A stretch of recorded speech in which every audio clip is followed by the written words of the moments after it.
Tonight, the last dominant position, Ashi-Garami, you do the 411 or the Sankaku, which is like the inside triangle in Japanese.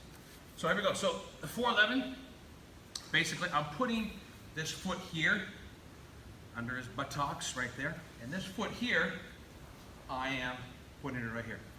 Let's turn over here. Better. This is the most dominant control. So in here, I have it hooked, so I'm down here. This is actually pinched. This is, try to grab me, Nathan. Come up and grab me. And I don't even have a leg right now. Try to scoot out. Do the scoot test. Actually, you can wedge the leg in, but just try to scoot.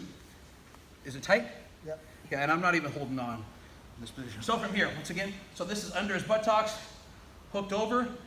I got this pinched. Now I want to try to control, get this leg here. Here, we can actually go to attack right here. I actually have a heel hook right here.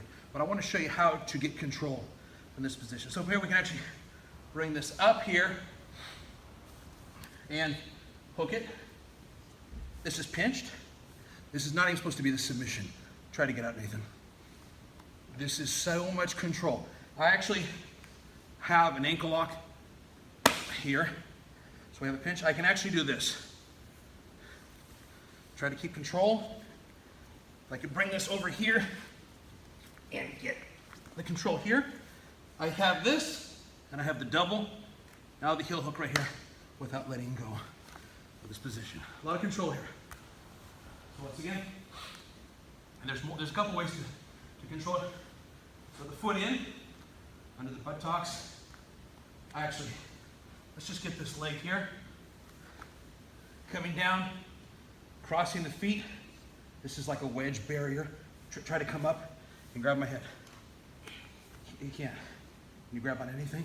Can you grab my feet? Because my feet are crossed, not a lot of levers you can grab onto. So from here, I got control. I can actually finish it with an ankle lock. We can bring this over, control it, and finish it. Simple. Right there. Thank you, Courtney.